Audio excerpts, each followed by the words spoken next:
Welcome to the T-Rex 2024 overview.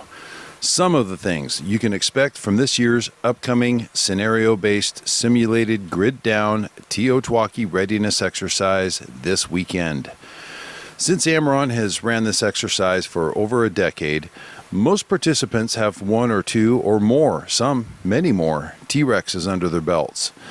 Still, we get a lot of new folks participating every year, so hopefully this will jumpstart those who are new on what to expect and how to participate, and that it will also be helpful and informative for our seasoned participants.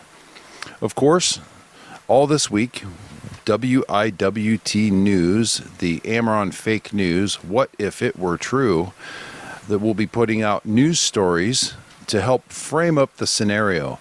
This year's is the same as last year's scenario, a nationwide grid-down exercise caused by the fictitious Maoistanis who infiltrated across our southern border to carry out sabotage attacks on our critical infrastructure at physical locations, accompanied by a massive cyber attack on our power, communications, and other critical infrastructure. On Friday, however, the exercise begins at 1900 hours Zulu time, or UTC time. That's noon Pacific, 3 p.m. Eastern. This is when you simulate a grid-down situation, including commercial power, internet, cell phones, landlines, commercial radio, and television, total grid down. You're encouraged to use the equipment you would use if this were real, to put it to the test and identify shortcomings that you can address after the exercise, as well as enjoy successes in your preparedness plan and your gear. Just like in a real-world situation, all you would have to go by to know why you are suddenly grid down is the news you saw before the event. But to determine the size, scope, and effects of the event after the fact, that information can only come from unconventional communication sources, radio. If this were real, AmRRON members would automatically assume we are at AmCon 1 and would begin preparing accordingly. First, turn on or set up your communications equipment and refer to your communications plan. In the case of AmRRON members, their Signals Operating Instructions version 5. If this were real, you would first try to tune in local commercial broadcast stations, and then you would turn on your scanner and your VHF, UHF radios to get local information. Is your ham radio repeater working? What are they saying? What are your local police, fire, and EMS saying? For this exercise, for those of you who have established local VHF, UHF nets, you would make contact with your group and simulate that you are all in the same grid-down situation and continue with the scenario as you might if this were real. Secondly, tune in to the AmRRON Persistent Presence Net HF frequencies and begin to watch and listen for activity. If an event like this were real, you would likely not know how widely the effects are until you begin gathering information. Third, while you're monitoring, begin developing your own personal status report, or stat rep, in an FL message form so you can share your status with others that you encounter on the radio. The stat rep form is also a good template for you to use to inquire of others' statuses. Save your stat rep and be prepared to share it with others you might encounter on the air. They should be doing the same thing. The preferred method for sharing stat reps is with the use of ComStat with JS8 call.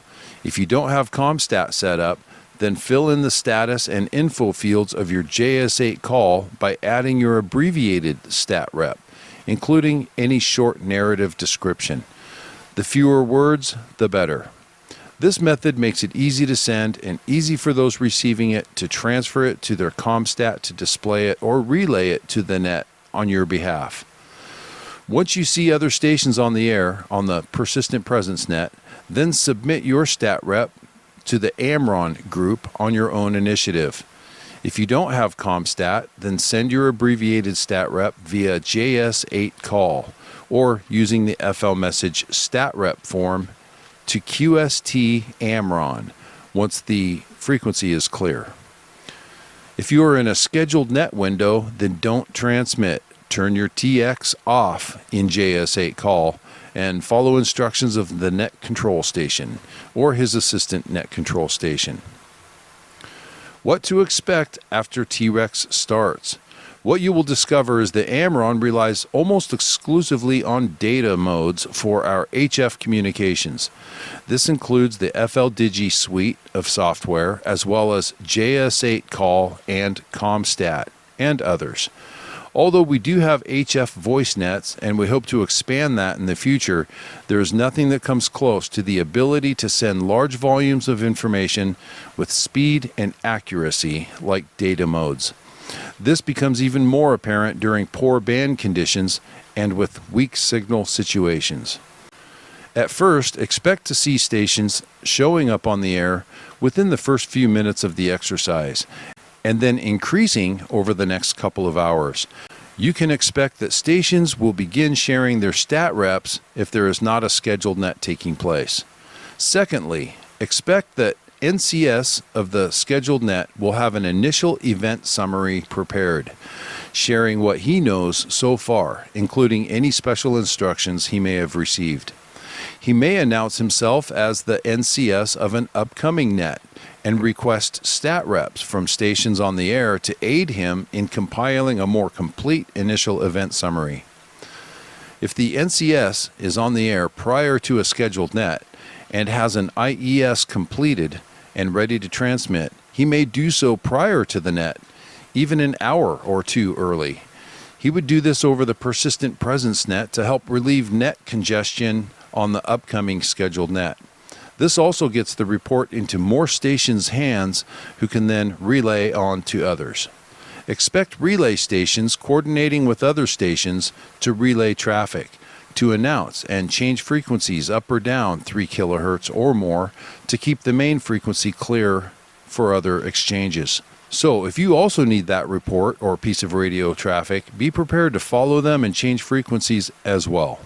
Third, expect to see pre-assigned T-Rex traffic, what we call preloaded traffic or an inject. Volunteer initiating stations are pre-assigned reports or other traffic, which are labeled with a unique control number and are injected into the scenario at predetermined dates and times.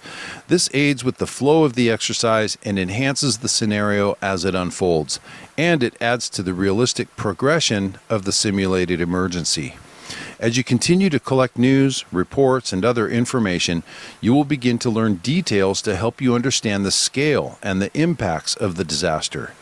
Initiating stations may have to wait until a scheduled net to pass their traffic, which is an opportune time to do so. During scheduled regional nets, there are net control stations, NCSs, and assistant net control stations, ANCSs, running the nets who are trained and experienced in handling traffic and know how to get it to where it needs to go. Depending on band conditions and other factors, they may have to pass their traffic to an NCS in an adjacent regional net, and that's okay. There are two types of traffic you'll see during T-Rex: wide distribution and directed. Wide distribution traffic is intended to be disseminated to everyone within range. As a typical T-Rex participant hoping to receive radio traffic from the exercise, this is what you're looking for. For example, a station in Oklahoma submits a situation report, or SITREP, reporting an explosion at a nearby industrial facility, or electrical generating plant, or whatever, in addition to sporadic gunfire from the same location. This may be of interest to others in the region, as it could offer a possible explanation for the power outage. Combined with other similar reports, it could indicate a coordinated attack, perhaps not isolated to one location. People with plans to travel to or through the area may want to reconsider their route. NCSs, even if a scheduled net is not taking place, will be watching for this type of traffic to help share with others and to pass it along to be consolidated with other reports. The other type of traffic you may see is directed traffic. This is traffic intended for a specific party. For example, A radio operator in Pennsylvania sees the report of the industrial site explosion in Oklahoma. He's extremely concerned because his brother works there and he wants to send a welfare check request to that town in Oklahoma. In this example, he wants to direct the welfare traffic to the reporting station in Oklahoma to ascertain if there is a way to locate a list of casualties or hospital reports or any additional information available. Perhaps someone in the local ham club might live close enough to the brother's house that he could physically check on the brother and his family. This isn't traffic that has to be chased after like wide distribution traffic. In fact, sometimes participants can inadvertently interfere by repeated requests for the traffic because they're missing part of it and they simply want to collect it as part of the exercise. In cases such as this, the best thing is to stay out of the way. However, be ready to assist if the need is apparent. For example, what if, for whatever reason, the Pennsylvania station simply doesn't have a good enough path at that time to reach Oklahoma? He needs the help of relays. He may announce he has welfare traffic and asks for assistance in passing it. A Tennessee station takes the traffic, offering to get it to Oklahoma, and in this case, the Tennessee station doesn't have a good path, but an NCS listening in Arkansas hears him as well and offers to take the traffic. Eventually, Arkansas reaches the Oklahoma station and delivers the welfare request. This is all considered directed traffic, directed toward a specific recipient. Be ready to assist with relaying if you're in a good position to do so, but if you're not, don't bother the stations involved by asking they resend it to you because you just gotta have it. This applies to training exercises as well as real-life emergencies. NCSs who receive SITREPs and other information gathered from their regional nets pass this information, if relevant, to be consolidated, verified, and used for generating aggregate SITREPs, AmRRON intelligence briefs, or more comprehensive executive summaries, or XSUMs.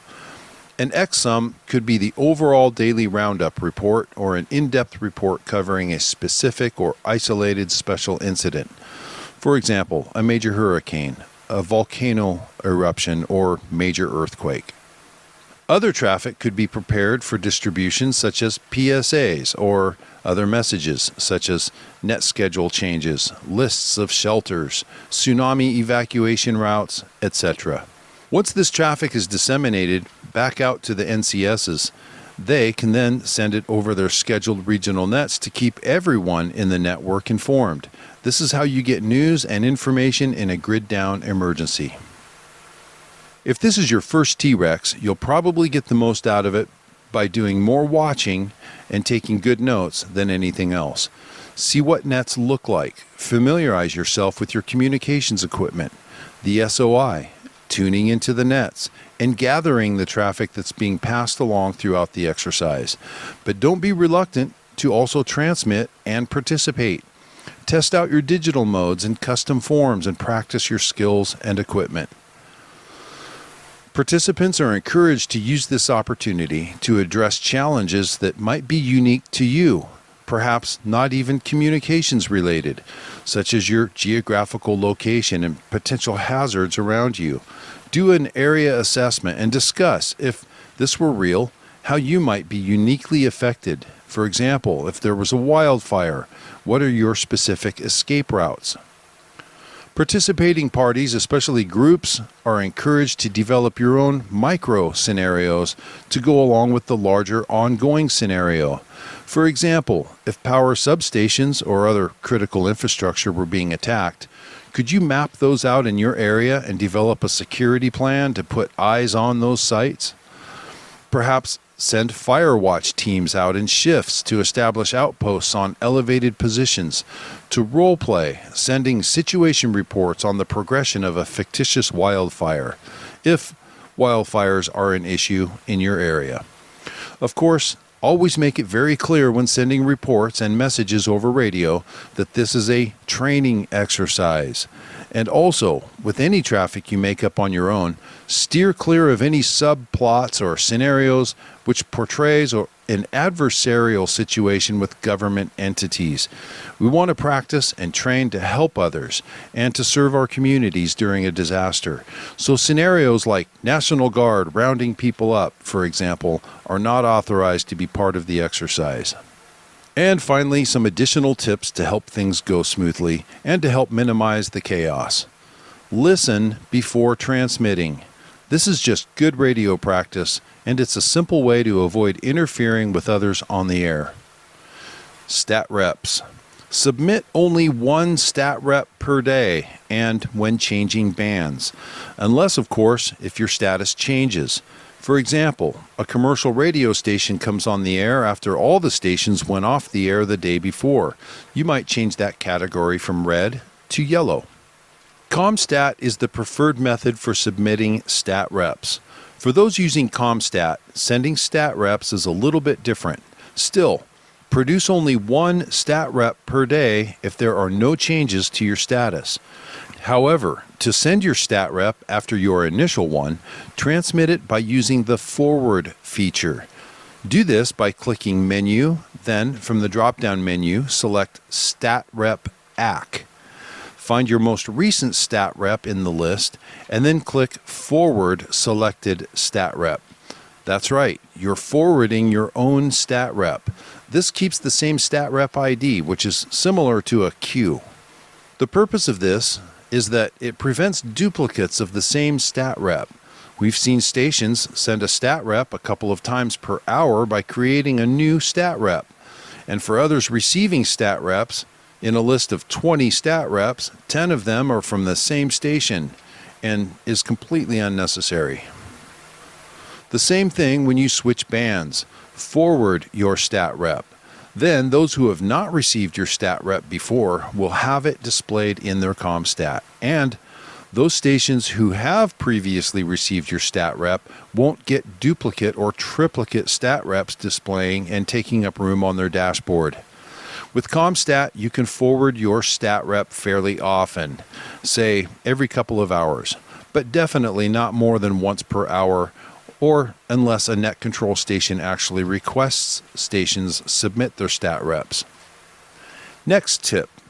When there's a scheduled net, turn off your transmit, the TX button, in your JS8 call program. This way, if someone else forgets to turn theirs off and their JS8 call sends out a heartbeat, it won't prompt your JS8 call to transmit an acknowledgement, adding to the problem. One thing you do not want to do is be that guy. Do not send SNR requests in JS8 call during a scheduled net. You are responsible for knowing when nets are scheduled. Even if you cannot see or hear the net taking place, if it is during the time window for a net, don't send an SNR request. This is a request for other stations to send a signal-to-noise ratio report, a signal report. This prompts all the other stations to automatically respond, and if it's during a net, it causes interference and causes others to miss traffic or the NCS's instructions being sent over the net. Don't do it. Often the transmitting station's signal will appear slightly left of 900 on the waterfall, especially in MFSK modes. The band edges must be lined up precisely with the incoming signal to avoid or minimize missing data. To do this, use your left-right arrows at the bottom of FLDigi until you see the outer edge indicators match up with the edges of the incoming signal on the waterfall. Failure to line up band edges is one of the most common reasons for receiving stations only receiving partial copies of the data, and is second only to a poor signal path between stations. Those tips, if followed, will eliminate the majority of the problems that we encounter on the air. Otherwise, keep a journal and take lots of notes on what worked well, what didn't, what you did to overcome challenges you faced, and ideas on improvements you'll want to make to your station and your practices after T-Rex. Just have fun and do the best you can, and don't get discouraged if things don't go how you'd hope. This is where Murphy shows up. and your radio does something strange it never did before, or your computer freezes, or you forgot that connector cable, or forgot to grab that extra battery you've been charging up all week for this event. Go with it. If this were real, how would you overcome it and make comms happen? We look forward to seeing you on the air. Now, get your comms up.